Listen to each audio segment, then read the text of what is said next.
Hello, so today we're gonna talk about a really interesting subject. I'm gonna talk about my personal experience with working with Lilith and the divine names at the same time. So I started working with Lilith around 7 years ago. I was at university and I had a problem with the parasite and some mental issues, so I started working with her to protect me from the parasite. And long story short, she solved the issue and we are inseparable ever since. I have to thank JD Temple for basically teaching me the basis of work with Lilith and assisting me in understanding the basis of her current. Long time have passed since JD taught me stuff, and I disagree with a lot of the things I spoke back then.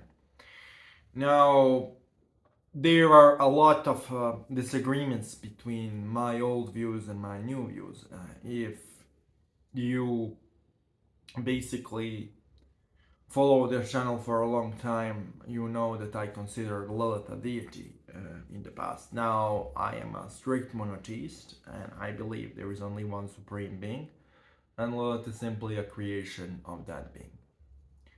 Now, regarding the divine names we find in Hebrew and Arabic lore, what are they?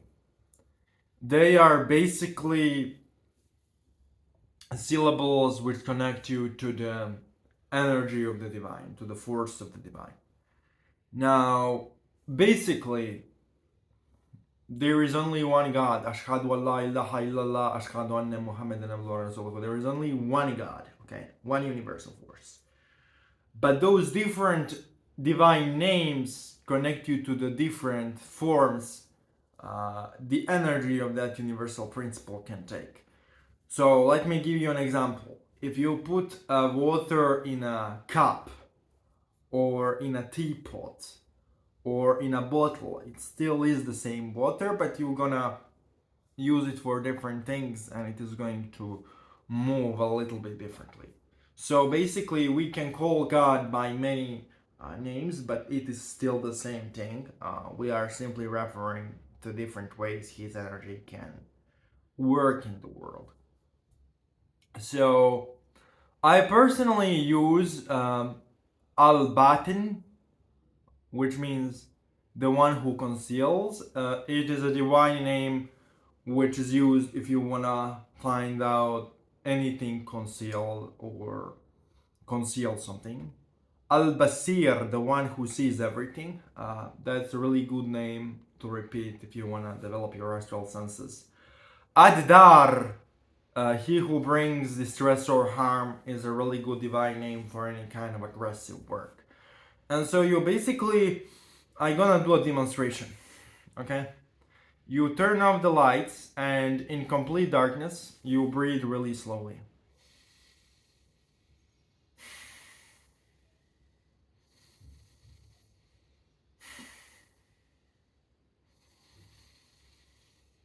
Now, as you are in complete darkness and you breathe really slowly, you will start falling asleep. Now, let yourself fall asleep. And basically, okay, my eyes irritated for whatever reason. Let yourself fall asleep. And then basically, as you are fundamentally asleep, just let yourself fall asleep even more. And since you are sitting, you will not actually go to sleep, you will go into trance. You will go into alternative state of mind where you can actually feel energies and communicate with spirits better. And once you reach that state of mind, then you start chanting names. So the way you can also use the names is you go into the state of mind I already described, and then you chant the name. I'm gonna give the example. Yabatin, Yabatin, Yabatin, Yabatin, Yabatin, Yabatin, Yabatin. I call you servants of Al-Batin to raise the sacred space. Al-Batin, Al-Batin, Al-Batin, Al-Batin, Al-Batin, Al-Batin, Al-Batin. And you breathe really slowly and you repeat. And then you breathe really slowly and you repeat. And you breathe really slowly and you repeat. until you basically feel a lot of energy around you, kind of filling the room, which means that the sacred space is raised.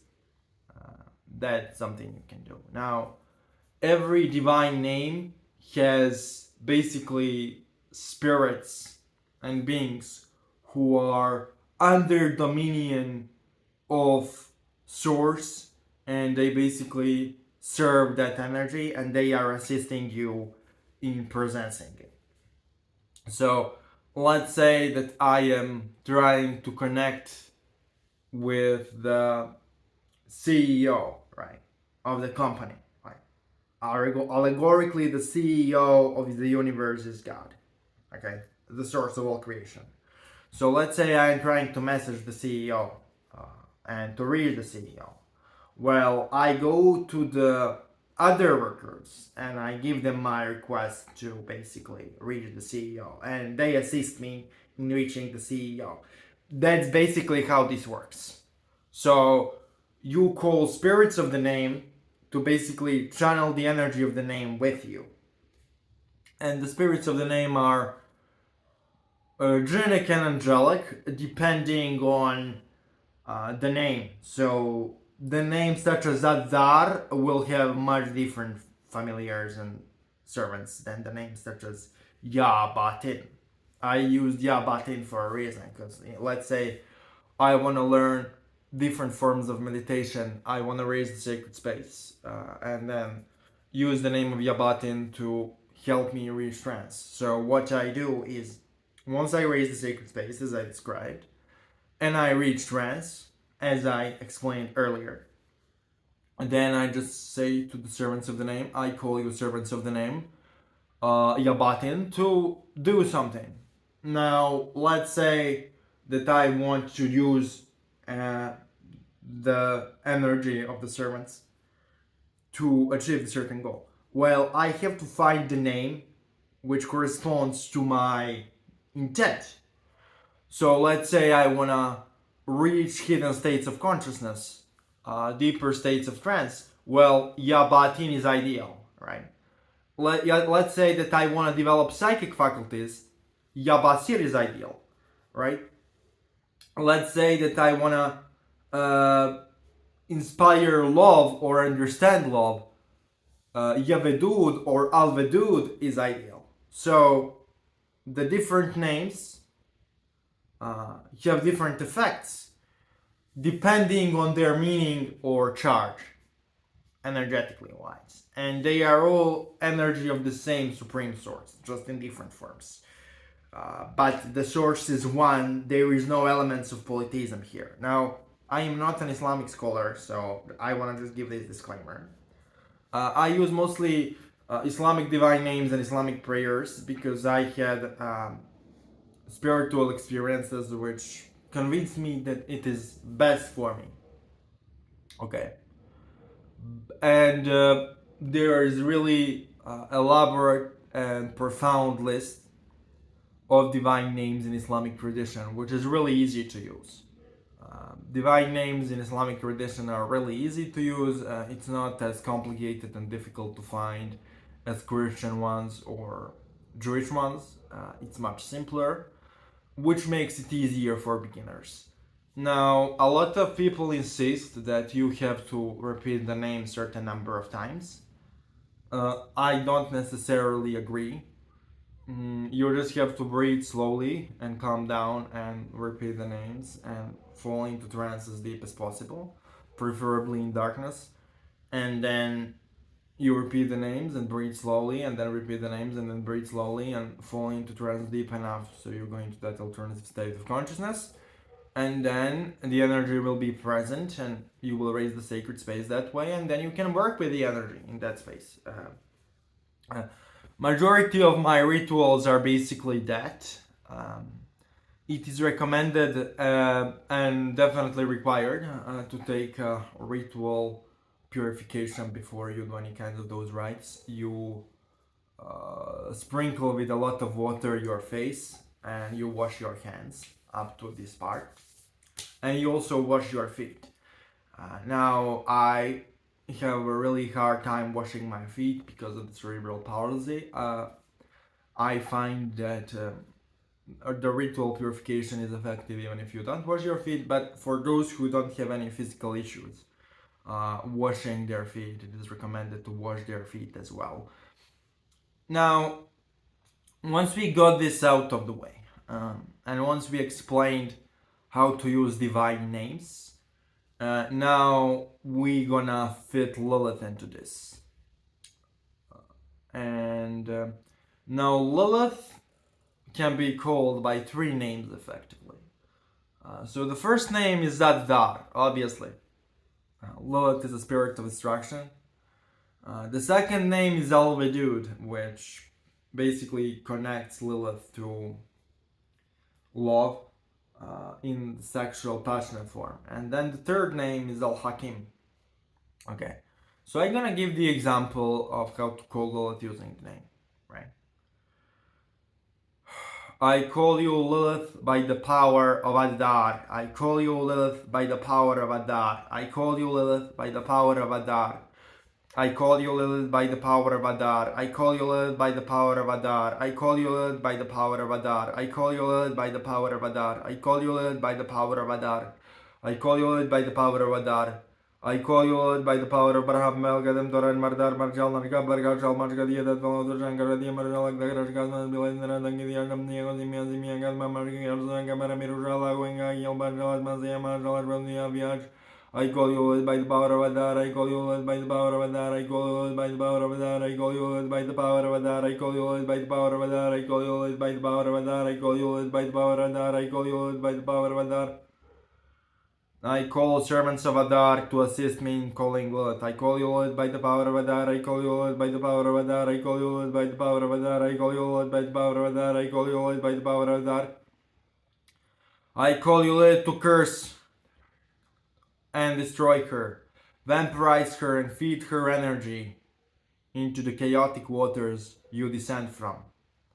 I call you Lord by the power of Adar. I call you Lord by the power of Adar. I call you Lord by the power of Adar. I call you Lord by the power of Adar. I call you Lord by the power of Adar. I call you Lord by the power of Adar. I call you Lord by the power of Adar.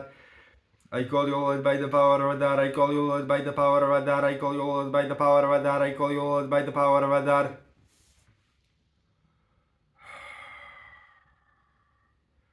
Use her as food, Lilith, for your descendants of chaos. And do it by the power of Adar. Okay, so I am basically sending negativity right now, as you can feel energetically, to one of the people I was told to attack by somebody who was under attack, like a friend of mine from United States who is like transgender. So he was under attack by somebody, and so he told me to do the ritual. Okay, this is like a short ritual which I repeated multiple times in much longer form for this individual to help him out, get rid of that person. The reason why I whispered the name is because this is recorded, so I don't want the names of people I work with and on to be known. But they basically, if you are in the dark room in trance and you do this a lot, you can get really strong manifestation of the spirit. Now, this is much shorter manifestation than what I usually do for myself. This was just a short demonstration, but it will strongly presence the energy of the entities even in the short form once the technique is mastered efficiently. Okay. So I am also going to channel Isis in this video, and I'm going to call her by the same technique. Now, if you are not comfortable calling Isis in this way, I don't mind. You know, you are free to use your own methods.